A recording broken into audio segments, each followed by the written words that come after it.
Hello everyone, welcome to Analog IAS Current Affair Analysis for 2nd July 2020 and these are the couple of articles we'll be dealing today.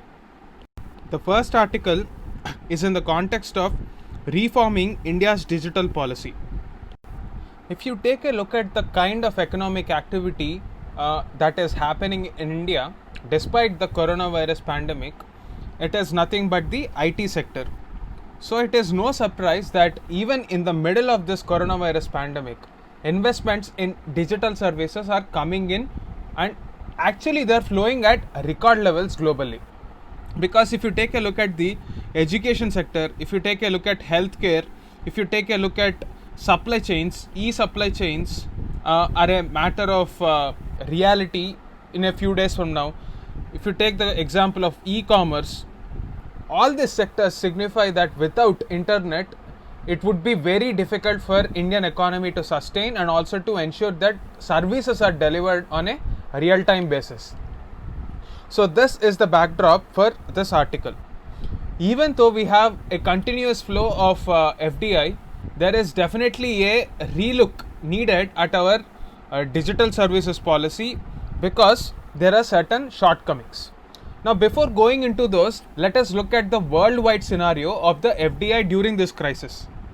So, with this unexpected threat of COVID-19 globally, we have seen a scenario where economic growth has taken a huge hit. Economic growth has plunged across all the kinds of economies, irrespective of whether they are developing economies or emerging economies or underdeveloped economies. So, there is intense competition for investment, and foreign investment FDI especially is increasing in only very few countries. So there is also at the same time national campaigns to shift supply chains away from China and also to urgently reverse this recessionary trends because there is this scenario where because of the dependence on China, Chinese economy is more or less stable when compared to other economies. Now, in this scenario, what is the World Investment Report saying? World Investment Report is a report brought out by United Nations Conference on Trade and Development. So, UNCTAD. According to this report, especially when we take the case of Asian economies, this report says that FDI will fall as much by 45%. That is a huge amount. But when we talk about the digital services sector, especially in our country, there is certain difference that it has exhibited when compared to other sectors of the economy. One sector that is expected to continue this different trend is definitely digital services and IT services. So, what we can actually say or dare say is this pandemic has catalyzed the digitization process across all the domains because that is the only way we can work from remote locations. Even in the middle of this pandemic, investments are therefore flowing at record levels and it is outpacing investment in nearly every other sector. So what is the kind of utilization in pandemic that we have to know? So digital services enable access to delivery of a wide array of products. In urban areas, if you take the example of Big Basket or if you take the example of Zomato trying to deliver your groceries, it shows the kind of market we have for e-commerce. So even JioMart, a company of Reliance Jio, came into this scenario because of the catalyst of this pandemic. If we talk about healthcare, we were talking about the idea of telemedicine for nearly 1 decade now. But in the last few months, this idea has so rapidly changed that governments are taking direct initiatives to carry out outpatient procedures through telemedicine. So we can say that from healthcare to retail distribution to financial services, without digital services, we cannot do anything. It is in this context that we have to remember we need certain policy changes. One is the Data Protection Bill. Secondly, we have to come out with a concrete e-commerce policy that is not ad hoc. Time and again, the government has been tinkering with this e-commerce policy, which has been an irritant for investors. Thirdly, we have to talk about the much controversial IT Act. because a lot of amendments are needed in this. At the same time, the policy is also very unclear on certain terms. What are these? So, the present regulatory approach seems to focus on protecting the domestic market. Now, with the rhetoric of Atmanirbhar Bharat, it is only going to get intensified. However, we have to ensure that this call for domestic goods should not translate into call for domestic capital, because that would be very difficult.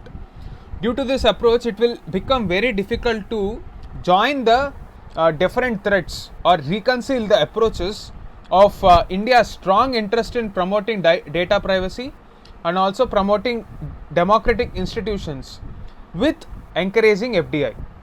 So, therefore, we have to keep this uncertainty about when these challenges will be completed and implemented in our picture. At the same time, there is this complication of Indo-US relations. With the recent Section 301 of USTR, which reviews whether digital service taxes that we are trying to levy, that is the equalization levy of 6%, whether that is justified or not. Even that issue should be ironed out. So, we have to focus on India's ability to attract foreign investment for a long term. That should be our importance. So, becoming a global leader in digital services should be our aim, and this should happen by 2022, because with the kind of developments in IT world and with the kind of workforce we have, it would just take a matter of few months to ramp up investments in this and scale up the training. We have to use this opportunity and therefore become a true global leader. That is the gist of this idea. The second article is titled How Not to Tame the Digital Dragon. So, this article is in the context of the ban imposed on 59 Chinese apps by the Ministry of Electronics and Information Technology, that is MeitY.